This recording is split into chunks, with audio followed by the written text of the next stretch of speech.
So, two things right up front. I actually forgot that there was a June update for Starfield, and we got the creation kit. Finally. So yeah, I may have dropped that ball, but I am back with another long-awaited video, and you know what that means. It means it's time to talk about Starfield.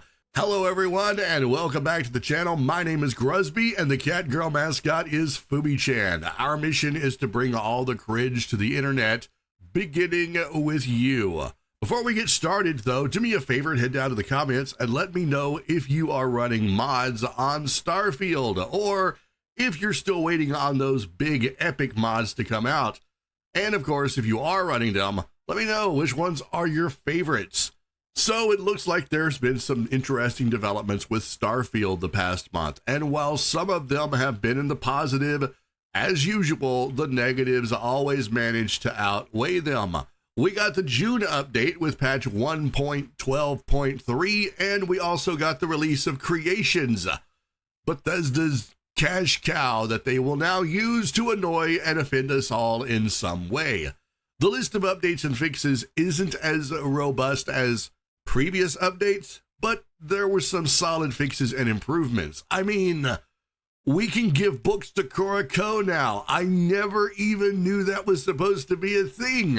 I thought the game just wanted me to do some light reading while I traveled the large open worlds going from one outpost to the other, because, you know, there's still no effing vehicles. You'll never get me, you bastard. To kick off the creation store, we got a new faction, the Trackers Alliance, and we got a quest. Then the first quest is free, and the second quest you purchase from the creation store. Look, I'm a huge fan of the game, and even I know that this was just bad. There is nothing good about paywalling single missions. This shit wouldn't fly with the most popular game in the world, and it certainly isn't going to fly here, especially a game that needs this much PR and TLC. However, Todd Howard, in an interview with Mr. Matty Plays, did say that the team had heard the feedback from the community and that they would look into it.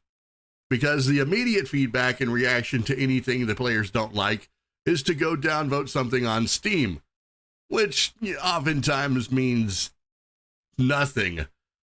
Just look at Overwatch 2. As much as I feel like they've destroyed that game, you know, much as I feel like Vito Corleone having to look at how they massacred my boy and all the overwhelming negative reviews that game has, it is still active with 42,000 players on Steam, and that's not including those still playing from the Blizzard launcher thing.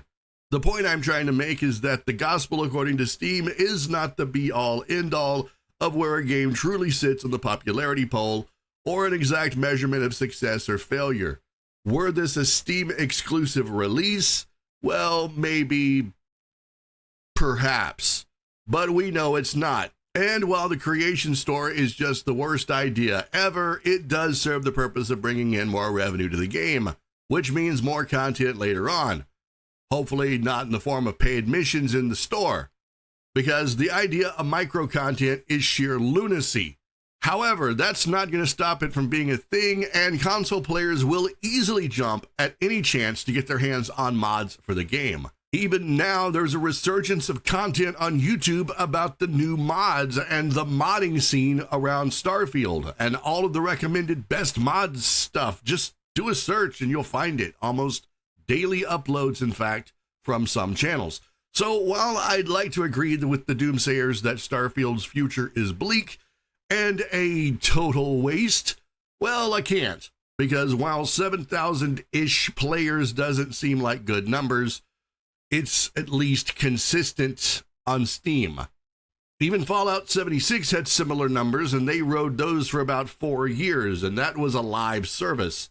It wasn't until April of this year that Fallout 76 started to spike on Steam. So while I'm hopeful that Starfield won't take as long to make a comeback in some way, I do know that Bethesda is planning yearly content releases, and that's exciting. because it means more hands-on improvement. And provided that they don't cause any game-breaking problems, the likes of which they did to Fallout 4 recently, then the players will be there. I will be there. I think the future of Starfield is looking up, and it has a lot of potential, even amongst the negativity. The team at Bethesda are constantly working on improving the game, and as long as that's happening, we're still on this journey. It's when the updates stop happening that I'll be worried. So now let me address the haters, who've no doubt stopped watching after a few minutes just to leave a vitriolic and redundant comment. I'm tired of defending Starfield. I don't owe you a defense or a reason for why I like it. It's been 10 months and I'm still seeing the same comments, saying the same things. If you haven't convinced me or anyone else to stop playing Starfield by now, you never will. Your comments are nothing but a wasted effort, better spent on more productive and positive things.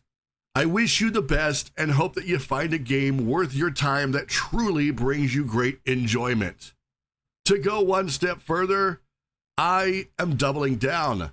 I'll be doing a complete replay of Starfield on the channel and bringing back those planetary exploration videos because it's dumb, boring, and I like it. So, now let's turn those burning questions over to you. What do you think of the future of Starfield? Is it in a better place? Does the future look bright? Or is this all going to hinge on the actions of Bethesda? Let me know by heading to the comments and let's get some conversation going. That's it for this video, everyone. I hope that you enjoyed it. If you did, then be sure and leave a like. And if you're new here, don't forget to subscribe for more Starfield content. You can find me over on my Discord. And if you want to help support the channel directly, you can become a member of the Patreon.